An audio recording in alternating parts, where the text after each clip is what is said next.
നമസ്കാരം എൻ്റെ പ്രിയപ്പെട്ടവരെ. ഇന്നത്തെ കഥയിലേക്ക് എൻ്റെ എല്ലാ സുഹൃത്തുക്കൾക്കും നല്ലൊരു സ്വാഗതം. കഥ ആരംഭിക്കാം. സുൽത്താന, അതായിരുന്നു എൻ്റെ പേര്. എൻ്റെ കെട്ടിയോൻ ഗൾഫിലാണ്. 10 വർഷം കൊണ്ട് ഗൾഫിലാണിക്ക. ഇടയ്ക്ക് 2 വർഷം കൂടുമ്പോൾ 40 ദിവസത്തെ ലീവിന് നാട്ടിൽ വരും. ഇപ്പോൾ പോയിട്ട് 1 വർഷം കഴിഞ്ഞു. ഇനി 1 വർഷം കൂടി കാത്തിരിക്കണം ഞാൻ. ഇടയ്ക്കൊന്ന് വരാൻ പറഞ്ഞാൽ പുള്ളിക്കാരൻ എന്നെ ചീത്ത പറയും. ഇവിടെ ആളില്ല, നാട്ടിൽ പോയാൽ തിരിച്ചു വരണം, ഇതൊക്കെ പറഞ്ഞ് അങ്ങ് തുടങ്ങും. എനിക്കാണെങ്കിൽ വല്ലപ്പോഴുമെങ്കിലും എന്തെങ്കിലും നടന്നില്ലെങ്കിൽ പിന്നെ ഒരു മൂടുമില്ല. അത് ഞാൻ ഇക്കായോട് പല ആവർത്തി പറഞ്ഞിട്ടുണ്ട്. അത് അങ്ങേർക്ക് അറിയാവുന്ന കാര്യവുമാണ്. അപ്പോഴല്ല ഇക്കായുടെ മറുപടി ഇങ്ങനെയായിരുന്നു: എടീ, ഞാൻ വരുന്നത് വരെ നീ എന്തെങ്കിലുമൊക്കെ വെച്ചങ്ങ് അഡ്ജസ്റ്റ് ചെയ്യാൻ. എത്രയാന്ന് വെച്ചാ ഈ പച്ചക്കറിയും ഫ്രൂട്ട്സും ഒക്കെ വെച്ച്? എനിക്കാണെങ്കിൽ അതൊന്നും ഇഷ്ടമല്ല താനും. വീട്ടിലാണെങ്കിൽ ഞാനും മാമായെന്ന് വെച്ചാൽ ഇക്കയുടെ ബാപ്പ, മാമിയുമാണുള്ളത്. കോളേജിലൊക്കെ പഠിക്കുന്ന സമയത്ത് എനിക്ക് അല്ലറ ചില്ലറ ചുറ്റിക്കളിയൊക്കെ ഉണ്ടായിരുന്നെങ്കിലും ഇതുവരെയും മറ്റൊരു രീതിയിൽ ഞാൻ പോയിരുന്നില്ല. അതിനൊക്കെ കുറെ പുരുഷകേസരികൾ ശ്രമിച്ചു. എല്ലാത്തിനെയും ഞാൻ അകറ്റി നിർത്തി. എന്റെ കൂട്ടുകാരികൾ ഓരോന്നൊക്കെ ഒപ്പിച്ചിട്ടുണ്ട്. അങ്ങനെയുള്ള എന്റെ ഏറ്റവും അടുത്ത ഒരു കൂട്ടുകാരിക്ക് ഞാനൊന്ന് കൂട്ടുനിന്നു. രാജിത എന്നായിരുന്നു അവളുടെ പേര്. അവൾക്കാണെങ്കിൽ ഒരു പയ്യനെ ഭയങ്കര ഇഷ്ടം. എന്നാൽ ആ പയ്യൻ അവളെ വലിയ താല്പര്യമൊന്നും ഇല്ലായിരുന്നു താനും. കാര്യം വേറൊന്നുമല്ല, അവനെ കാണാൻ നല്ല വെളുത്തു സുന്ദരനായിരുന്നു. ഇവളാണെങ്കിലോ ഇരുനിറവും, കാണാനും വലിയ ചേലൊന്നുമില്ല താനും. പിന്നെ കുറെ മുന്നഴകും പിന്നഴകുമൊക്കെ അത്യാവശ്യത്തിലധികമുണ്ട് അവൾക്ക്. അങ്ങനെ ഒരു ദിവസം അവൾ ഇക്കാര്യം എന്നോട് പറഞ്ഞു. എനിക്കത് കേട്ടപ്പോഴേ തോന്നി അത് നടക്കുന്ന പണിയല്ലെന്ന്. എങ്കിലും ഞാൻ അവളുടെ മനസ്സ് വേദനിപ്പിക്കാൻ വേണ്ടി ഒന്നും പറഞ്ഞില്ല. അവൻ ടൗണിൽ ഒരു ബേക്കറി നടത്തുകയായിരുന്നു. ഒരു ദിവസം അവന്റെ ബേക്കറിയിൽ ഞങ്ങൾ 2 പേരും കൂടി കയറി. അവൾ നേരത്തെ ഒരു ലെറ്റർ എഴുതി വെച്ചിട്ടുണ്ടായിരുന്നു അവളുടെ കയ്യിൽ. അതെടുത്ത് അവന്റെ കയ്യിൽ അവൾ കൊടുത്തു. അവനത് ചിരിച്ചുകൊണ്ട് മേടിച്ചു. പിന്നെ അങ്ങോട്ട് അവർ 2 പേരും ഇണക്കുരുവികളെ പോലെ വിലസി. പക്ഷെ എനിക്കറിയാം ഇതിന് വലിയ ആയുസൊന്നും ഇല്ലെന്ന്. കാരണം അവനാണെങ്കിൽ ഇതൊക്കെ ഒരു ടൈം പാസ് ആണ്. ഇങ്ങനെ ലൈൻ അടിച്ച് അവൻ അവന്റെ കാര്യം നടത്തി പറഞ്ഞു വിടും. അതായിരുന്നു അവന്റെ സ്വഭാവം. ഇതൊക്കെ അവൾക്കും അറിയാവുന്നതാണ്. അങ്ങനെ ഇരിക്കെ ഒരു ദിവസം ക്ലാസ് കഴിഞ്ഞപ്പോൾ അവളെ കാണുന്നില്ല. അവളുടെ ക്ലാസ്സിലെ ഒരു കൂട്ടുകാരിയുടെ വിവരം ഞാൻ തിരക്കി. അപ്പോഴാണ് ഞാൻ കാര്യം അറിയുന്നത്. രാവിലെ ഒരു പീരീഡ് അവൾ ഉണ്ടായിരുന്നു, പിന്നെ കണ്ടില്ലത്രേ. എനിക്ക് ആകെ സംശയമായി.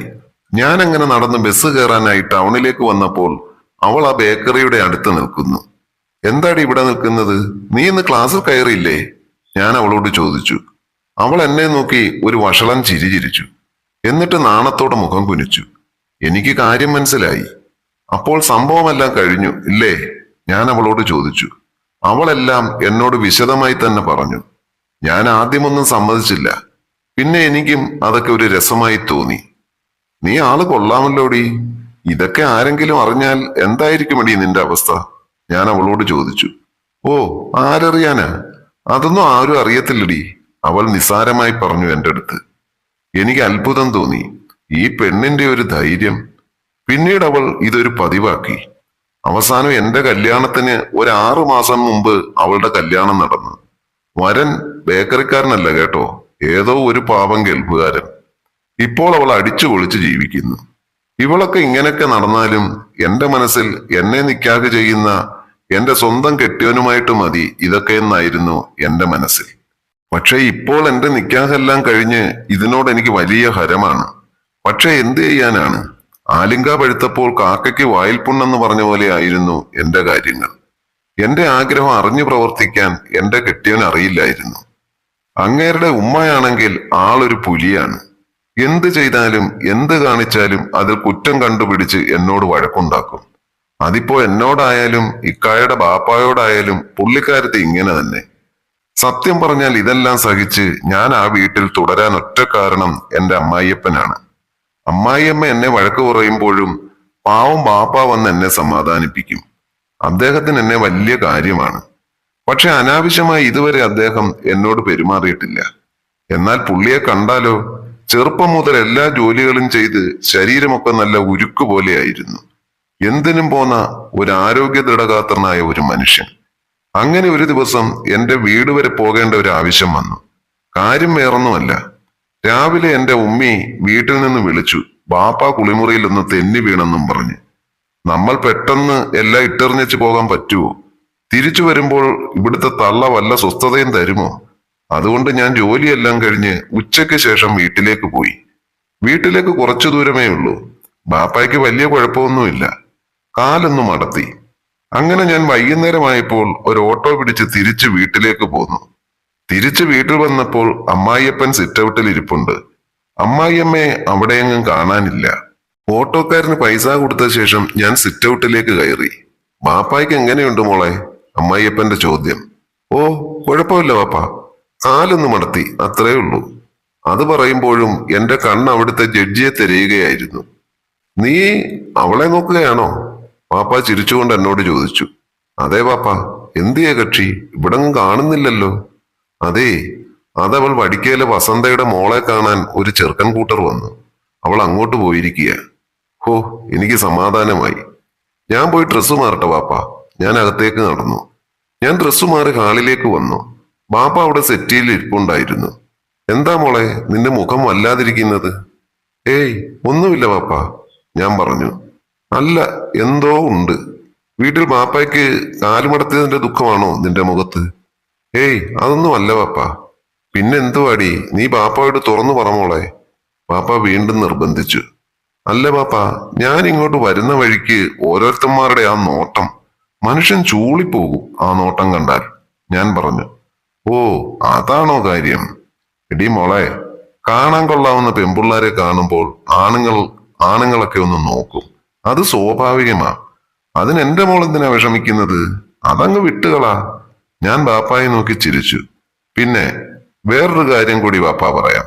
ഇപ്പോഴത്തെ ഈ പെണ്ണുങ്ങളുടെ ഡ്രസ് ഉണ്ടല്ലോ, എന്തൊക്കെ സൈസ് ഡ്രസ്സാണ് അവർ ഇട്ടുകൊണ്ട് നടക്കുന്നത്. നിന്നെയും കൂടി ഉൾപ്പെടെയാ ഞാൻ പറഞ്ഞത്.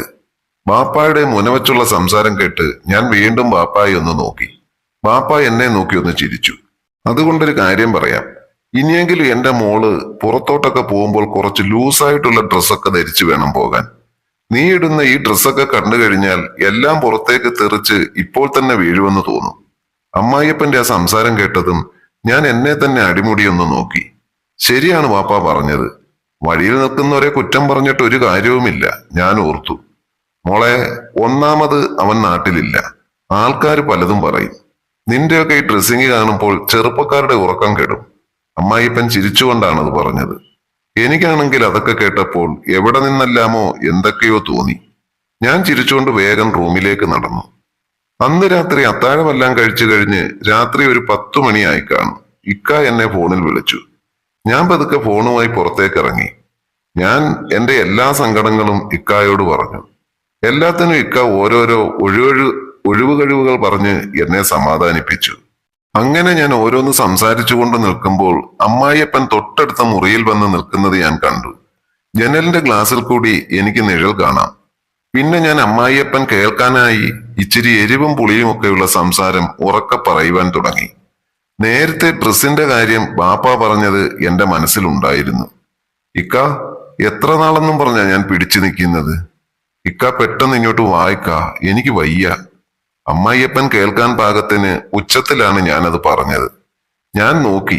ഇപ്പോഴും ജനലിന്റെ ഗ്ലാസ്സിൽ കൂടി നിഴൽ കാണാം. എടി, ഇവിടെ നാട്ടിൽ പോയ ആള് വരട്ടെ. വന്നാൽ ഉടൻ തന്നെ ഞാനങ്ങ് വരാം. നീ ഒന്ന് അടങ്ങ്. ഇക്കായ്ക്ക് അത് പറയാം. മനുഷ്യനെ അടക്കി നിർത്തുന്നതിന് ഒരു പരിധിയുണ്ട്. അങ്ങനെ ഓരോന്ന് പറഞ്ഞ് ഫോൺ കട്ടായി. ഫോൺ കട്ടായി എന്നറിഞ്ഞതും ആ നിഴൽ അവിടെ നിന്ന് നീങ്ങി. ഞാൻ പതിയെ അകത്തേക്ക് കയറിയതും ബാപ്പ ഇങ്ങോട്ട് ഇറങ്ങി വന്നതും ഒരുമിച്ചായിരുന്നു. ബാപ്പ ഉറങ്ങിയില്ലേ? ഞാൻ അറിയാത്ത ഭാവത്തിൽ ചോദിച്ചു. ഇല്ല മോളെ, ഒരുത്തി അവിടെ കൂർക്കം വലിച്ചു കിടന്നുറങ്ങുന്നു. അവിടെ കൂർക്കം വലി കാരണം ബാപ്പായ്ക്ക് ഉറക്കവും വന്നില്ല. പിന്നെ നീ ഫോണിൽ കൂടി പറഞ്ഞതെല്ലാം ബാപ്പ കേട്ടോ? ബാപ്പ ചിരിച്ചുകൊണ്ട് പറഞ്ഞു. മോൾക്ക് എന്തെങ്കിലും ആവശ്യമുണ്ടെങ്കിൽ ബാപ്പായോട് പറഞ്ഞാൽ പോരെ? ബാപ്പ സാധിച്ചു തരില്ലേ? അവനവിടെ മനസമാധാനമായിട്ട് ജോലി ചെയ്യട്ടെ മോളെ. ബാപ്പായുടെ ആ പെട്ടെന്നുള്ള സംസാരം കേട്ട് എന്റെ ഉള്ളിൽ ഒരു കുളിർമഴ പെയ്തു. പടച്ചോനെ, ഞാൻ എന്താണ് ഈ കേൾക്കുന്നത്? ഇത്രയും നാൾ അടക്കി പിടിച്ചു നിന്ന എന്റെ എല്ലാ ആഗ്രഹങ്ങളും നടക്കാൻ പോവുകയാണോ? ഞാനൊന്നും മിണ്ടിയില്ല. മോള് ബാപ്പ മോളോട് ചോദിക്കട്ടെ. അതും പറഞ്ഞ് ബാപ്പ എന്റെ മുറിയിലേക്കാണ് പോയത്. ഞാനും പതിയെ ബാപ്പായുടെ പുറകെ നടന്ന് റൂമിലേക്ക് കയറി.